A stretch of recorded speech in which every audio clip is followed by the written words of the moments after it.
Thanks, everyone, for being here. I am Lance Pillersdorf. I am one of the co-founders of Advertising Week, and welcome to our 20th anniversary. So we've had thank you. We've had an unbelievable day talking sports, talking NIL, talking investment, and actually the best is yet to come. And you all know who you are here to see. But before I get there, I want to give a big shout out to our moderator, who's doing a little back-to-back session, my friend TJ Adeshola, for helping put all this stuff together. You know, telling Doug, you and Ocho have to come, so I appreciate you. And without further ado, an operating partner at Arctos, TJ Adeshola.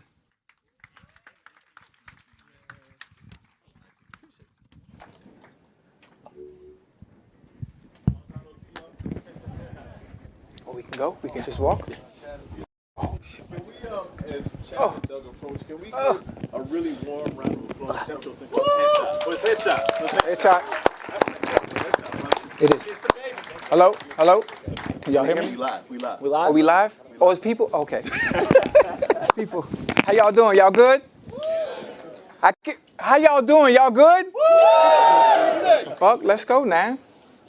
Chad said the energy got to be up the whole the whole time. The whole to call time. people out, too. The whole I time. just want y'all to be prepared for that. We'll jump into Wait, it. before we start. Let's do it. What we got? Y'all can hear me, right?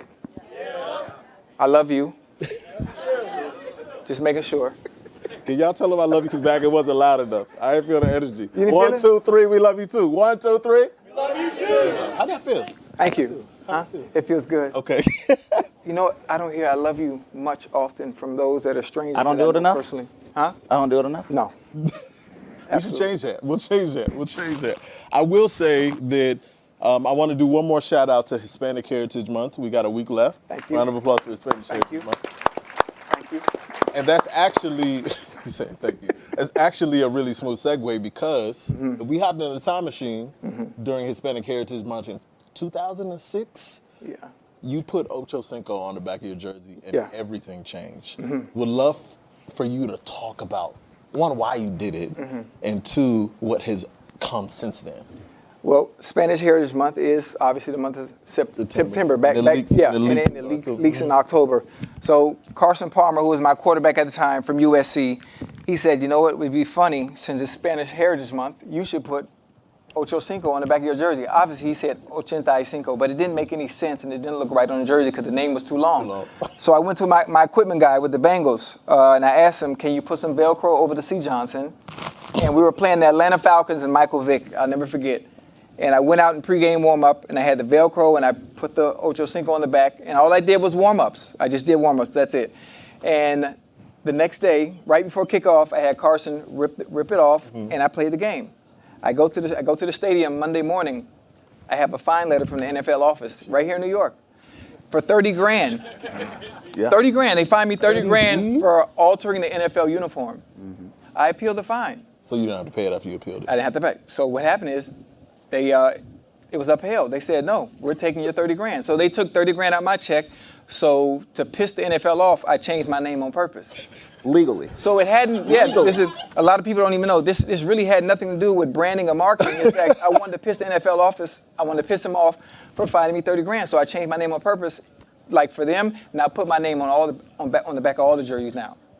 It's ironic because at the time, there was the moniker that the NFL stood for No Fun League. Oh, yeah. And you did so much work at the time. You walked, so a lot of these cats who were doing TikToks can't crawl, right?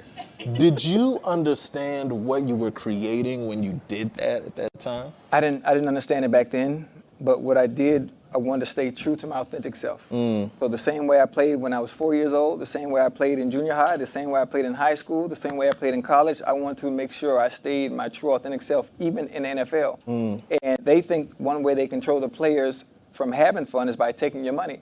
Well, it's easy to take someone's money and get them to behave when that's what they value most. That's So it's easy. But the money is going to come and go, every time. I want to play the game like a little kid, like I did when I was little. So no matter how much they continue to take from me over that 11, 12-year span, I didn't care. I'm going to play the game the way I felt it should be played. And the irony is now you have a great relationship with Roger Goodell. Yeah. They're like best friends. All of you. Hold on, you got to tell them about the the fine money and what you were doing though. So By the time I got to year 7, the NFL league office is here in New York. By the time we got to year 7, every week I would start sending the money in ahead of time. Yeah, to keep them from having to FedEx it to me. And Roger, he was pissed, and there was nothing they could do. There was nothing they could do. And now Roger and I are like this, and like very, very, very close. That. It's like when you graduate from high school and you were like the troublemaker. Yeah. You go back and you visit your principal. It's like that. Love. So yeah, we have a really, really good relationship. So Doug, you all have been partners as long as I can remember, and you've been tasked with leaning into this incredible machine that is the OchoCinco brand. What was the early vision for all things Ocho and Chad? I mean, you talk about NFL and the No Fun League, like, it was hard at first. We had to fight a narrative, not only that the league had created, but also media. So we had to be out there and be like, look, Chad's not just a disruptor, just to try to be a troublemaker and all that, but he truly is fun and passionate about all this. And I think as we went back and helped people understand that, they slowly could see it and see it through a social, right? Like we leaned heavily on social because then he could tell his own story, authentic. The funny thing about it is the media was the only way they controlled the narrative. They did. And that didn't help because I enjoyed being the villain at that time. So you enjoyed it? Oh, yeah, absolutely. TJ, it was work. Yeah, it was. Yeah. We still working, baby. Listen, I embraced being the villain at that time because all I was doing was having fun. Nothing malicious, just entertaining. So if fans go into a game, you paying $80 to see a football game, whether we lose it or not, you're going to get your $80 worth. You're going to get your money's worth every time I touch the field, whether I'm playing home or away. And that I stayed true to that. I'm going to jump back in. The craziness of it is we talk about this, and they embrace all of it now. It is everywhere. That's right. They want you to see the exciting stuff that he was doing back then, even though he was a villain.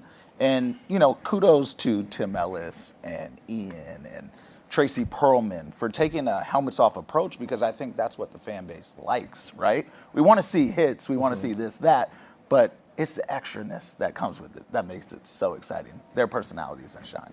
So he talks about embracing this villain role, but also authenticity being so important to him. Chad has called you and said, I want to try for an MLS team. He's called you and said, I want to go to Qatar for FIFA. He's called you and said, I'm going to fight James Harrison, which was all over the news this week. I'm not going to fight. I'm going to beat his ass. You heard it here first. That's breaking news. So I don't know how other to ask this question other than to say, why you like this, bro? Like, when do these ideas pop in your head, and when do you say, you know what, Doug, make it happen? How does that process work? We all have one life, right? Right? There's a window of opportunity where I'm still able and agile. That's right. And quick and fast. That's right. And I can still, and I'm good. I had no injuries. I dislocated my pinky. That's pretty much it. So why not continue to stay active doing stuff I would probably never ever do? Like there's one thing, obviously, I rode a bull. Of course. PBR. There's one thing I still want to do. I mean, it might be life or death, and I might not make it, but I want to swim with orcas in the wild. Wow. And when I do that, then I'll kind of shut down. That's the last thing on my bucket list. Doug, pray for me. so Doug, that's actually a great example. You all have established this incredible trusted relationship. So when he says that, y'all laugh, but he's not lying, right? So Doug, you are tasked with, in partnership, ensuring that these opportunities occur. How have you gone about taking the call from Chad and saying, no, we're going to make this happen and it's going to be profitable? Let's be clear, it's not always a call. Okay. I may be finding out when you find out. Okay. On social, I swear to you, I called him 2 days ago and I say, I got a call. There's something brewing around this James Harrison stuff. Is this real? Like, do we have to really, is this what we're doing? Boss, I'll mess him up. He ain't ready. He try to mess, just because I'm skinny. I ain't worried about him. You guys, they can get it too. I said, all right, okay. Let me see how we got to finesse this here. But he's serious majority of the time. I'll give you one example. He called me and he's like, boss, we're fighting. I just talked to Mayweather. I said, we're fighting Mayweather? No, you're not. Like, we're not doing it. Maybe a celebrity, entertainer, anyone? No. Nah, I got to fight a real boxer. I got to show him. Boss, just call Leonard. call Mayweather's guy. We're going to figure it out. Okay. Well, that's how it begins. And the truth of the matter is, he commits fully to whatever he's doing. And that I appreciate, right? Like, he's been boxing as, his training throughout the years. So that call, I'm like, okay, I'm not as mad at it, but like, what's the end result? How can we still grow the Ocho brand from that? And one of the things we leaned in on that fight, Ocho versus Science, to prove at his, what are you now, 58? 56. 56. At his age, they're lying, by the way.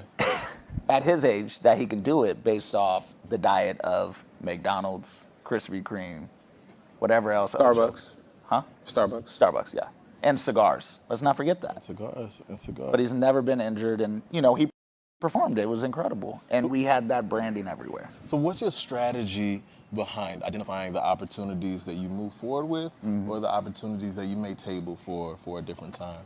I think they just have to truly make sense, right? I think we have enough trust that he'll let me say, not right now, boss. We should hold off on that because we have X coming up or Y coming up. I think one other example was around World Cup, which I think we'll get to later, but he wanted to do some stuff pre-World Cup that I'm like, pump your brakes.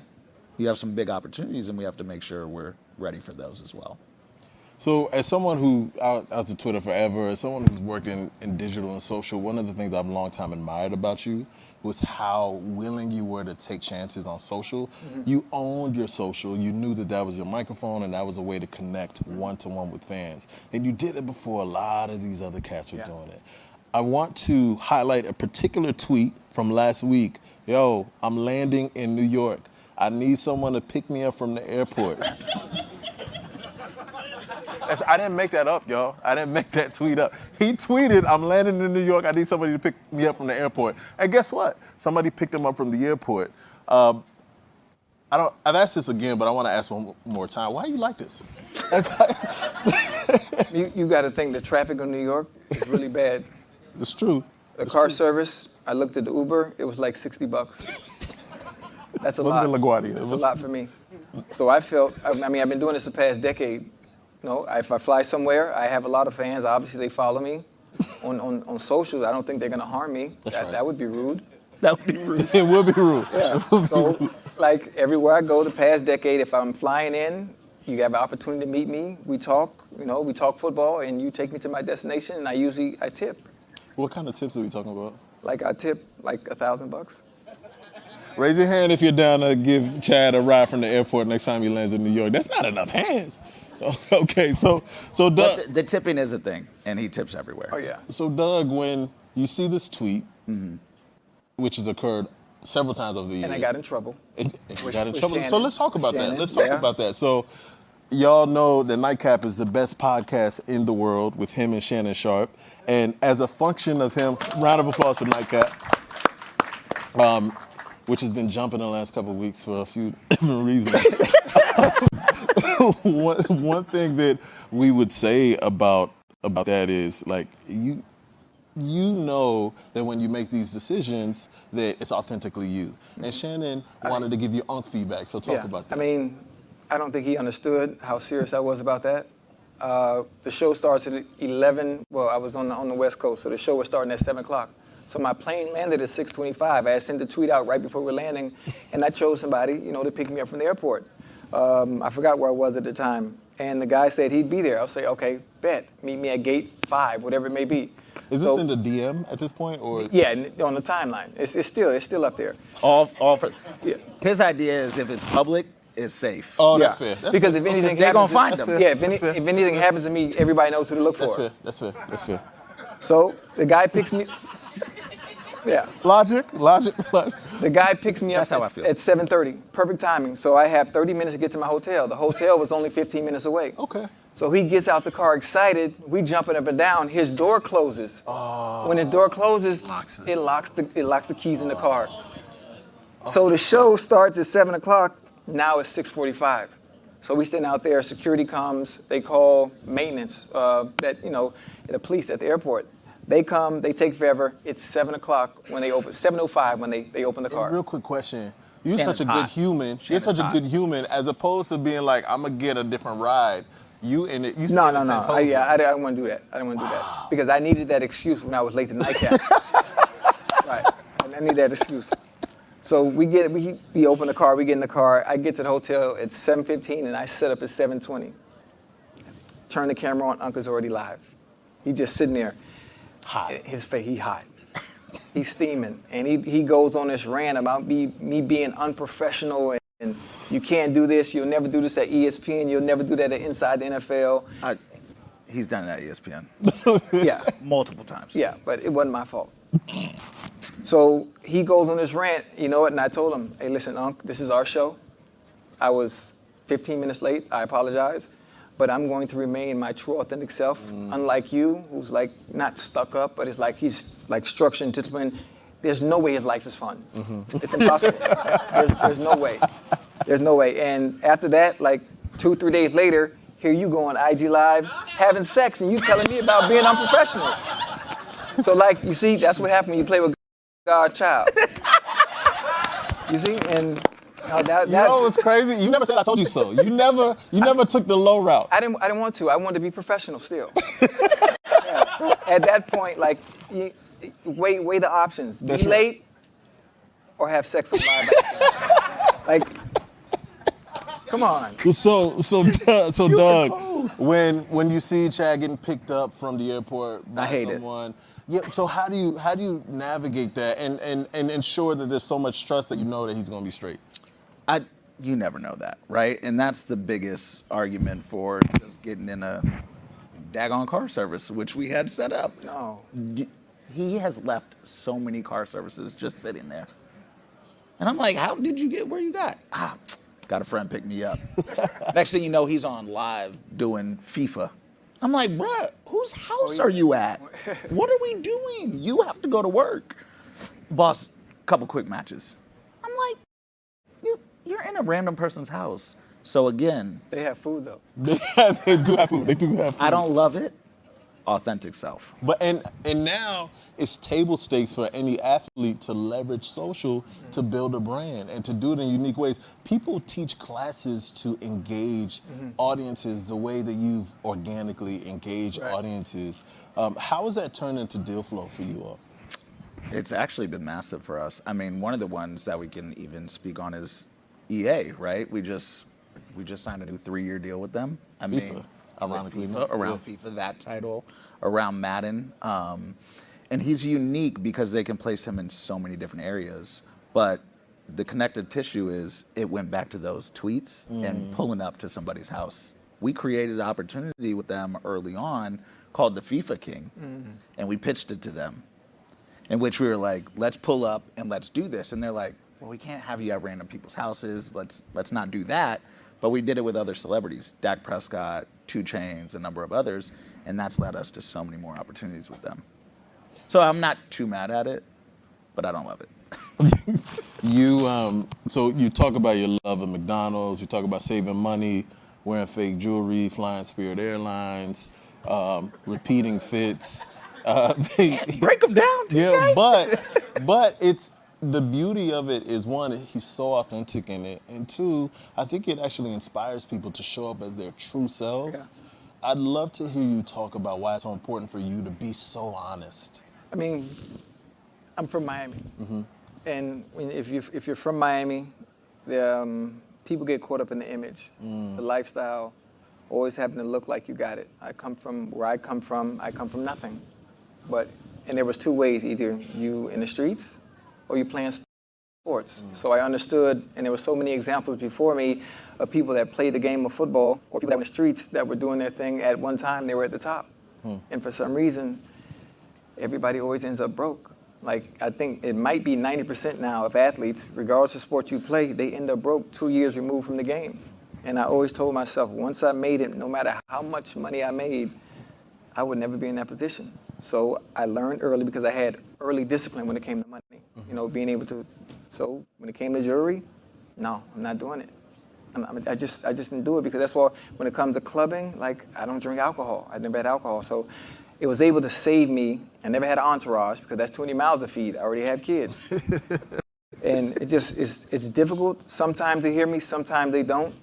And I've been able to do it. It's one thing to say, you know what, all this stuff is fake. It's not real.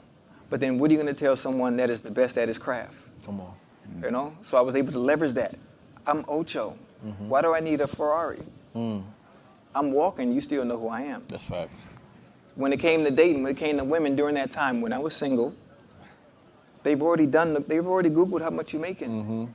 Why am I in the club buying bottles in sections? You don't got to do that. Why am I wearing a $100,000 chain? For what? Hey, sir, what time is it real quick? No, what time is it? Look at your watch. I'm asking you what time it is. That was free. No, he just gave me the time for free, but we spending $150,000 on the watch. For what? And I could get a replica look just like it for $100. On Canal Street, too. I mean, who's gonna question me? That's right. I'm already rich. I mean, just some people do it, some people don't like. They always say, oh, it's an investment. Fuck that. I'm good. I'll say that. He's clearly an out-of-box thinker. And again, in a world full of copycats and copy-paste and swag-jacking, he's created his own lane. He's remained true to himself. How have you been able to harness his authenticity and his individuality to create real interesting partnerships for the business? Yeah, I mean, I think you hit the nail on the head, right? He's authentic through and through, no matter where we're at. So if it's something that he's passionate about, let's explore it. Let's go there. But let's do it the way that works for not only the brand partner, but also Ocho and the brand itself. That's the perfect marriage. You get him in a setting in which you know he's going to perform the right way because he's comfortable. He was last year rapping for a Super Bowl commercial. Yeah. We were shooting in Vegas for 3 days. She said it was good. You said it was good? He was bars? He didn't want to leave. It was 8 a.m. I said, I'm tired. I'm gone. You can stay. I'm gone. But if you lean in, it makes perfect sense. Can you speak to, we've got a room full of marketers. One, can you speak to a brand partnership that you both collectively are really, really proud of? What you think? I think World Cup. That World Cup was big. Tell us about it. Being able to, obviously because of my love for soccer, my love for the game, the relationships I have with some of the best players in the world, and being able to connect those dots, being a part of Fox, being a part of that broadcast and having access to the Cristianos and the Neymars and the Vinicius Juniors. In Qatar. Oh yeah, I mean we 6 like weeks. this. We like this before even getting there. So the relationship made so much more sense. And the fact that I can sit there and talk soccer better than I can talk football. Come on, that's great. Because soccer is my first love. Yeah. So it's more of a serious setting that most people don't get to see me in. But based on the setting I'm in, I adapt and change right away, like with the snap of my fingers. But one thing that I loved, and leaning back onto what I was saying earlier, is they leaned into him as well and let him be Ocho, a man of the streets. I don't know if any of y'all remember this. I'm a little old. Hits from the Streets. Yeah. That was him all over Qatar. Incredible. Camels in the desert. We were doing all sorts of stuff. It was incredible. So I'll say this last bit. We're in a room full of marketing creatives, executives, the brightest of the brightest in advertising. What does a partnership look like? When I got a bag and I want to partner with Chad in the business of Ocho, what does that look like? The feeling of the unknown. That's the excitement. You never know what you're gonna get. You know it's gonna be great, because everything I touch is gold. Just you don't understand what you're gonna, because I don't even know. I sent him the questions, he didn't want to read them. Yeah, I'm serious. I'm serious. Once I know I have something, I get lost in whatever it is. You ever seen, everyone know who Daniel Day-Lewis is? You've seen him act, right, and get lost in character? Same thing. I get lost in whatever it is that I'm doing. It's like my playbook, and I just hone into whatever that brand or whatever it is we might be doing, and I'm become a completely different person. That sometimes those that are sponsoring or endorsing me, they have no clue who I am at that moment. And he'll come in on a client pitch too. So for all you brands in the room, if you're looking to drive impact, if you're looking to drive value, and you're looking to do it with a dynamic human being, Chad OchoCinco, Doug Sanders, they're the people for you. Tap with them in the back. Thank you for joining us. Where we going? You done? Yeah, dude.